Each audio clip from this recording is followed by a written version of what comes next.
Well, hello there, humans, bees, earthlings, whoever you are, wherever you are, whatever you're doing, and whoever you're lucky enough to be doing it to. I'm Bushcon Blitz, and it gives me great pleasure to be presenting to you another of the lower tier tanks that I really should have gotten to a long time ago. I'm talking, of course, about this little number on the screen in front of you, the T49. It's almost like a little caricature of a tank. It's so quick, and it doesn't really seem to possess the personality of a tank destroyer at all, but that's exactly what it is. It's an American tank destroyer at tier 5, and it's in a line that, while it's a pretty popular line at higher tiers, doesn't get a lot of raps down here at the low end of the spectrum. Now, this is a patron-sponsored post. If you're interested in sponsoring the channel, click on the link there, and there's all kinds of reasons why you should, but I mean, basically, I've gone into them in about 400 other videos, so we won't keep going on about them here. This tank has a couple of really important features. Number one, it will explode into very small fragments at the merest suggestion, just the faintest whiff of a HE shell coming in its general direction. So make sure that you never leave it open to KV2s especially, because it will see KV2s at tier 6, and they can pen it everywhere with high explosive, and that is not fun. Number two, it's as fast as a whippet and just as mobile. Oh, goodness gracious me, this thing gets around the traps. And for a tank that's so lightweight and so fast, you'd think that it would be quite legendary, because usually when you've got really quick little lightweight tanks down at this tier, they do very well. But that would be because they're generally light tanks. And this just goes to show you how effective light tank camo is. Because the T49, while a brutally effective weapon in the right hands, and has fantastic camo numbers, doesn't actually have light tank camo. Now, light tank camo is what you get when you're flying along at 65 kilometers an hour, like the T49 can just about do, and you have the same camouflage as you'd have when you were sitting absolutely still.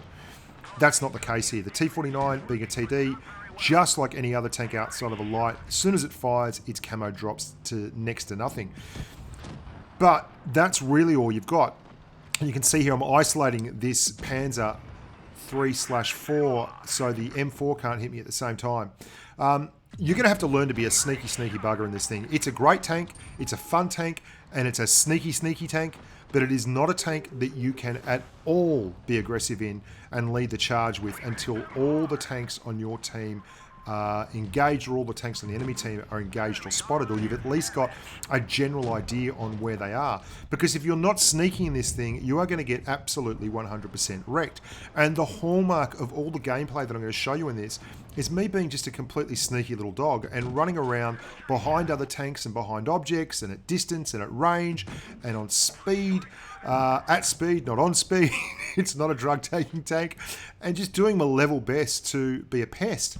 And that's how it goes really well. It's got a 75mm M1A1 weapon. So it's a quality gun, 160 alpha like all the 75s, 76mm I should say, but 160 alpha, 12.17 rounds a minute, which is going to give you about 2,000 damage per minute. And that's grand. And it's also got a turret. Now, TDs have a lot easier time setting up shots when using turrets, although you wouldn't know it from the way I was shooting there. The thing is with this tank though, is it doesn't really feel like a TD, it just feels like a really poorly armoured medium. Because it's got the same kind of gun you get on a Comet or a Cromwell or any of those kind of tanks. And it doesn't have a vertical stabilizer. So, like most tanks at this tier, accuracy is good for it, good for its tier, but it's not very good overall. 0.371 dispersion, even after running your rations. You can't run vents on it, which is a bugger. It would be lovely to be able to run vents on it, but there you go. I assume that's because they treat it as an open top vehicle. It certainly doesn't have an open top here, but God, it goes very quickly. And you can see I'm being sneaky as all get out here. I'm right at the back, in between both lines, expecting to see company from this side, and still I'm going to get hit by this Hetzer, who's also being a really sneaky bugger. And then I'm going to go back into cover, because that's what you've got to do in this tank. You've got to be totally aware at all times. And I'm going to show you some gameplay, just to run through some more stats though. The tank itself gets out at 61 kilometers an hour, which is lightning quick. Very, very fast tank. Very, very good acceleration. And certainly the premier factor and characteristic in its success is just that. The aim time on the tank is 3.4 seconds, which is actually quite good at this tier, and that's after I'm running my rations and everything. Traverse numbers are 47 degrees per second and 21.87 on the turret. Now, this is a hallmark of the line. The Hellcat, the next one up the line, all of these guys, they have really, really poor turret traverse numbers, but quite solid traverse numbers on their tracks and very, very nice speed. So you've got to be quite aware of that. You see this M7, I'm treating everything with caution because everything can pen me. There are parts of your tank that have 27 millimeters of frontal armor. Like, that is literally it. Like, if someone hits you from the front with HE, you're going down, sunshine. It's not going to be fun. But use the mobility, and you use that mobility, that terrific rate of fire, that high DPM, and you can get all kinds of good things going on. And the camo is great. I run it with a gun rammer, obviously, because you want your 10% more damage per minute. I run it with a gun rammer. I run it with binoculars because I'm trying my level best to be as far away from the enemy at all times as I can be and still put damage in, and I run it with a camo net for exactly the same reasons.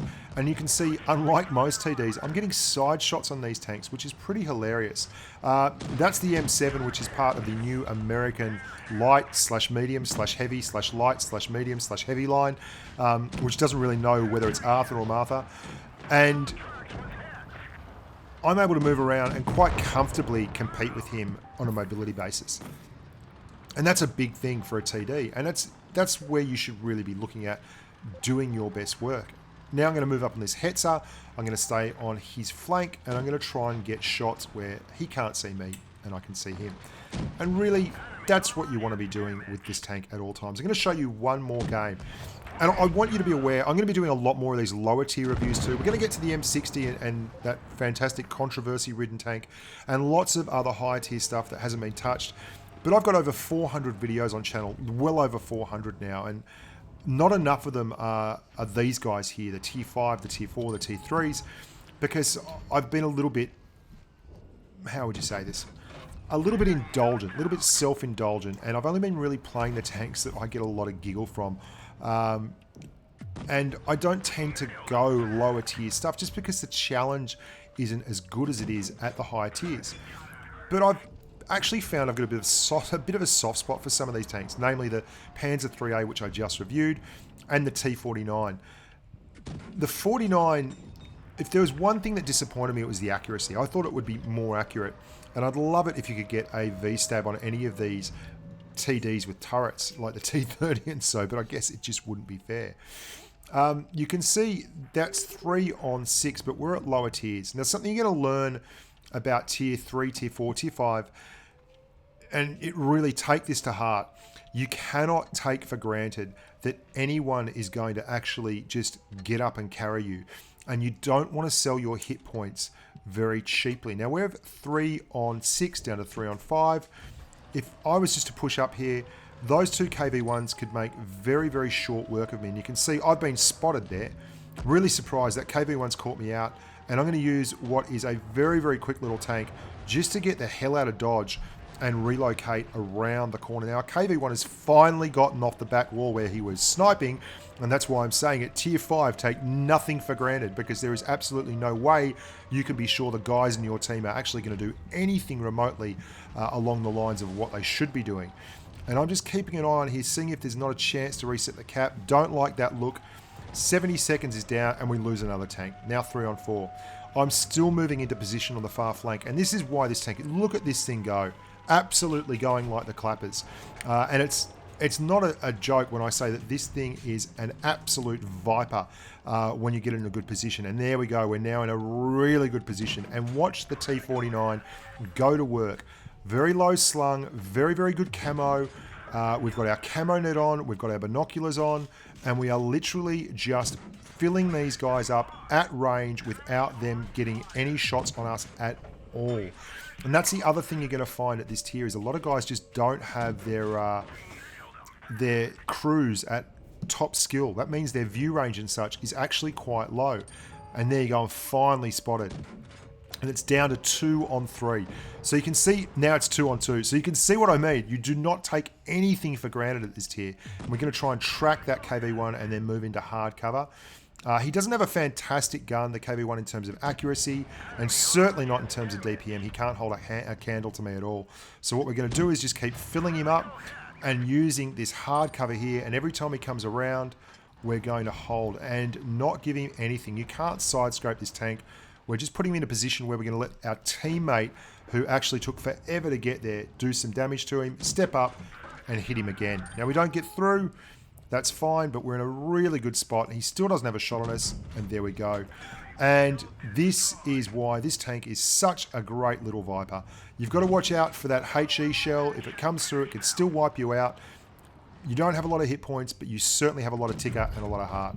And that's it, guys, the T49.